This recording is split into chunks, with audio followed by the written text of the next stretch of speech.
এক রাখাল ছিল, তার নাম গোপাল। একদিন গোপাল মাঠে গরু চড়াচ্ছিল। হঠাৎ সে দেখতে পেল একটা ছাগল ভ্যাঁ ভ্যাঁ করে চিৎকার করতে করতে তার দিকেই ছুটে আসছে। রাখাল ভাবতে লাগলো, ছাগলটার কি হলো, এরকম করে ছুটে আসছে কেন? ছাগলটা একটা গাছের কাছে এসে পড়ে গেল। গোপাল ছুটে গিয়ে ছাগলটাকে ধরে গায়ে হাত বুলিয়ে তারপর তুলে জল খাওয়ালো। নে খা, ঠিক হয়ে যাবি, তাড়াতাড়ি ঠিক হয়ে যাবি। ছাগলটা মায়া মায়া চোখে গোপালের দিকে তাকিয়ে ভ্যাঁ ভ্যাঁ করে ডাকতে লাগলো। মনে হলো ছাগলটা কোনো কিছু বলতে চায়, কিন্তু বলতে পারছে না। আরে আমার বাড়ি যাবি? চল চল আমার বাড়ি চল, আমার গরুর সাথে থাকবি। গোপাল গরুগুলোর সাথে ছাগলটাকে বাড়ির দিকে নিয়ে যাচ্ছিল। হঠাৎ গরুগুলো ডাকতে ডাকতে এদিক ওদিক দৌড়াতে শুরু করলো। গোপাল গরুগুলোর পেছনে ছুটল। অনেক কষ্টে গরুগুলোকে দড়ি দিয়ে বেঁধে বাড়িতে নিয়ে গেল, সাথে ছাগলটাকেও নিয়ে গেল। গোয়াল ঘরের সামনে ছাগলটাকে বেঁধে গরুগুলোকে গোয়াল ঘরের ভেতরে রাখলো। তুই থাক এখানে।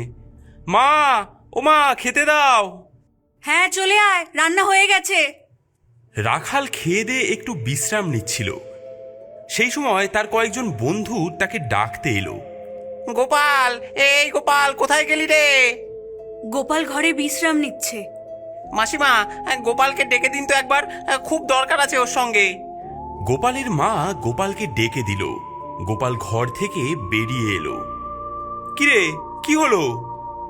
খবর শুনেছিস তুই? কিছু খবর শুনেছিস কি আমাদের গ্রামের? কি খবর রে? আমাদের গ্রামে একটা ডাইনি এসেছে, সকলের বাড়িতে হানা দিচ্ছে সে। তাই নাকি? হ্যাঁ রে, জানিস ডাইনিটা যখন তখন রূপ বদলাচ্ছে, খুব সাবধান। সে কি? কোথায় কোথায় গেছে সে? আরে দুদিন ধরে ভোম্বলের বাড়িতে এসেছিল, ভোম্বলের মাসি সেজে। ও বাবা, সে কি রে? হ্যাঁ রে, ভোম্বলদের বাড়িতে এত এত করে রোজ রোজ খাচ্ছিল। কি করে ধরতে পারলো যে ও একটা ডাইনি? আরে শোন, আমি বলছি, একদিন হঠাৎ ওর মাসি কাশি থেকে এসে হাজির হয়েছে। তারপর? সেই সময় নকল মাসি মানে ডাইনি ঘরে বসে পেট পুড়ে ভাত তরকারি মাছ মাংস খাচ্ছিল। কিরে, তোরা সব কোথায় গেলি? কে? দিদি তুই? হ্যাঁ রে, অনেক দিন তোর বাড়িতে আসা হয়নি, তাই কাশি থেকে ফিরে ভাবলাম অনেক দিন তোর কাছে থাকবো। কিন্তু তুই আমার দিদি হলে, যে আমার বাড়িতে দুদিন ধরে রয়েছে, এখন ঘরে বসে খাচ্ছে, সে কে? ও মা, আমি তো এখনই এলাম, দুদিন আগে কে এসেছে? ওরে, আমি তো নিজের দিদি। ও তাহলে অন্য কেউ, মায়াবী। চল তো দেখি আমি সে যে কে এসেছে। তারপর সবাই মিলে ঘরে ঢুকে দেখলো আর অবাক হয়ে গেল। একই ঘরে যে খাচ্ছিল সেই মাসি কোথায় গেল? নেই তো, খাবারগুলো থালায় পড়ে আছে। সেই মায়াবী ডাইনি ভ্যানিশ। ওমা, সে কি রে? তারপর আমাদের গ্রামের নীলুর খবরটা শুনিসনি? নীলু বিয়ে করে বউ নিয়ে আসার পর থেকে নানা রকম আশ্চর্য ঘটনা ঘটতে শুরু করেছে। নীলুর বাবা ভোরবেলা কারখানা যাওয়ার সময় দেখেছেন। হ্যাঁ, ওরে বাবা রে, ঘর থেকে একটা বড় মশা বেরিয়ে এলো দেখছি। এত বড় মশা তো জীবনে দেখিনি। ও বাবা রে, এ কি মশাটা একটা বিশাল বড় ছায়া মূর্তিতে পরিণত হয়ে যাচ্ছে দেখছি। এ কি, এটা কি? ব্যাপারটা তো চিন্তায় ফেলে দিল, কিন্তু এখন কাজে যাই। কাজ থেকে ফিরে এসে সকলকে ব্যাপারটা জানাতে হবে। জানিস, আবার নীলুর মাও ভয় পেয়েছেন। বৌমা, ও বৌমা, ও মা, কে কি?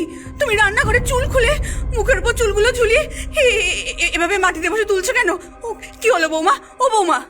তারপর জানিস, বৌমা হি হি করে হাসছিল। তারপর হঠাৎ ঘাড় ঘুরিয়ে চোখ দুটো লাল রক্তের মতো করে নীলুর মায়ের দিকে তাকালো। মুখের দুপাশ থেকে দুটো বড় বড় দাঁত বেরিয়ে এসেছে। মুন্ড উনুনের ভেতর পা ঢুকিয়ে নতুন বউ বসে আছে আর দুলছে। হে কি বৌমা, এরকম করছো কেন? এভাবে হাসছো কেন? কি হয়েছে তোমার?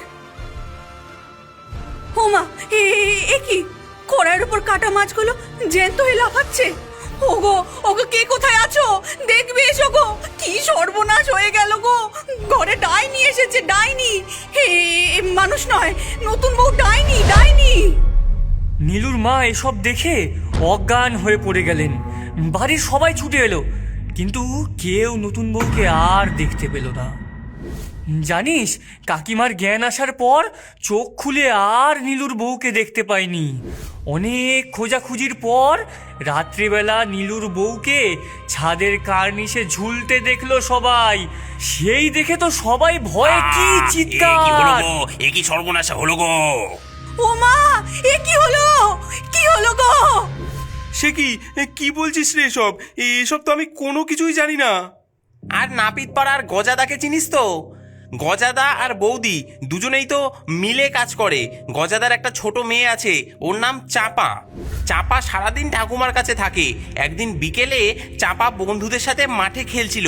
খেলতে খেলতে একটা সুন্দর পুতুল কুড়িয়ে পেয়েছিল।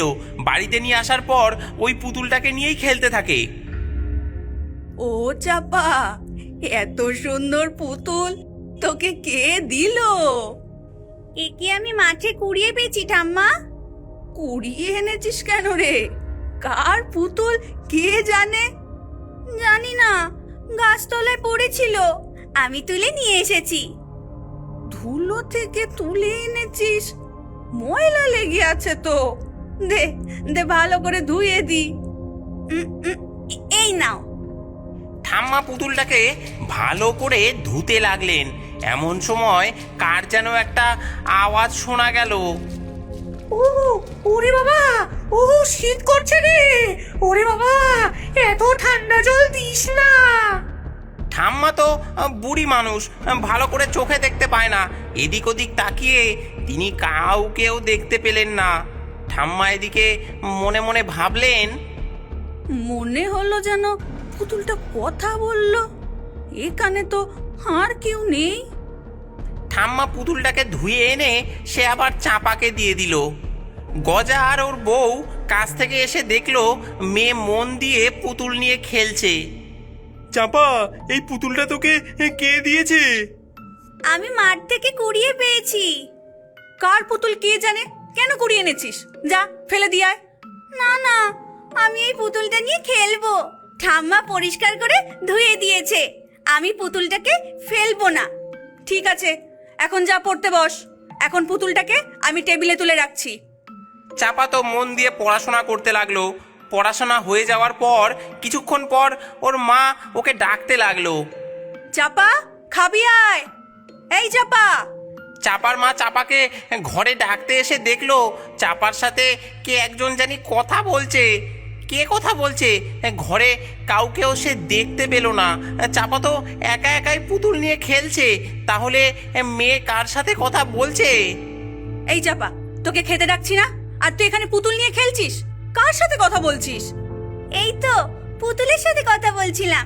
জানো মা, পুতুলটা কি সুন্দর কথা বলে। পুতুল কথা বলছিল? কি বলছিল? ও বলছে, এই চাপা, আমার শীত করছে, তোর ঠাম্মা অনেক জল দিয়ে আমাকে ধুয়েছে। পুতুল এই কথা বললো? মিথ্যে কথা বলতে শিখেছিস? হ্যাঁ? না না মা, আমি সত্যি বলছি, পুতুল বললো। এই এই তুই পুতুলটা এখানে রাখতো, রেখে দে।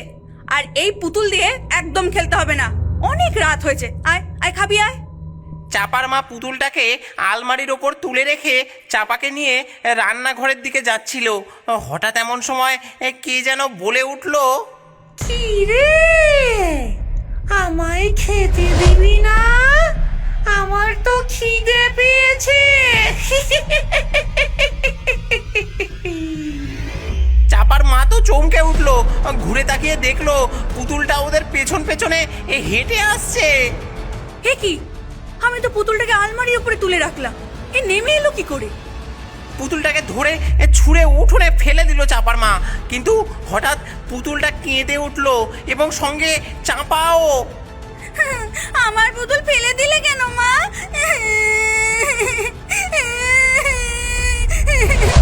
গজা ঘরে ছিল, সে কিছুই জানে না।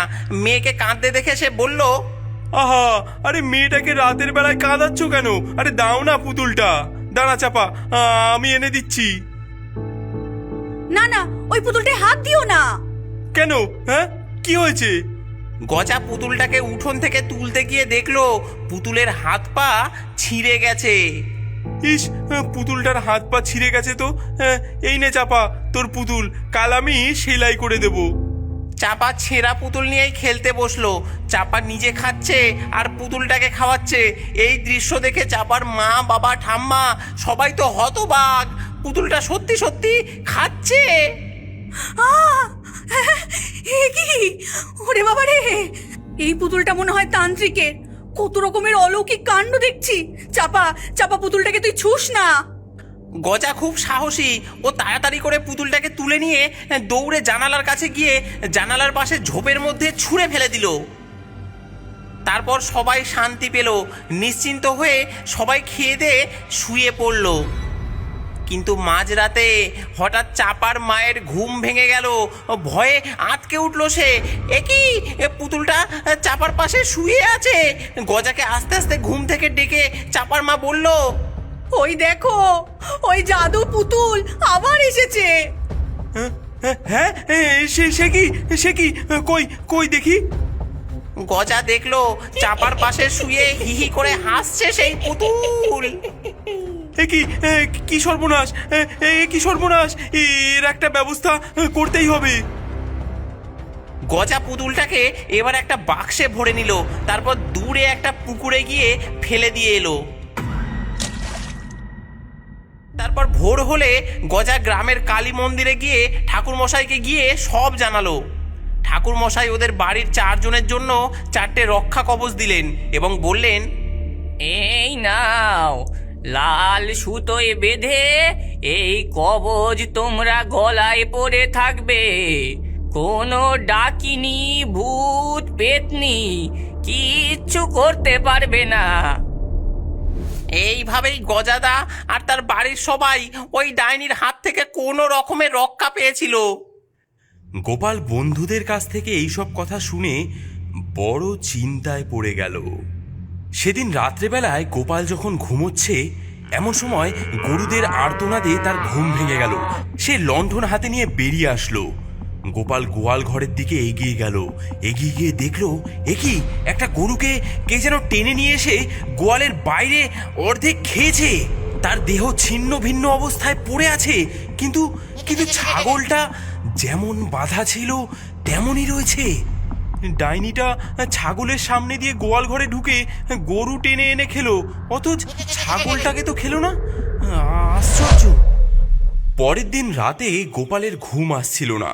সে বিছানা থেকে উঠে বাড়ির বাইরে এসে বসেছিল আর হুকো টানছিল। হঠাৎ সে দেখলো ছাগলটা আস্তে আস্তে একটা বড় ছায়ামূর্তি হয়ে গেল। তারপর মূর্তিটা এদিক ওদিক দেখে নিয়ে গোয়াল ঘরের দিকে গেল। তারপর একটা গরুকে টেনে এনে বিরাট রূপ ধরে একটা গরুর ঠ্যাং ধরে ছিঁড়ে ছিঁড়ে খাচ্ছে। হ্যাঁ, কি সর্বনাশ! হ্যাঁ,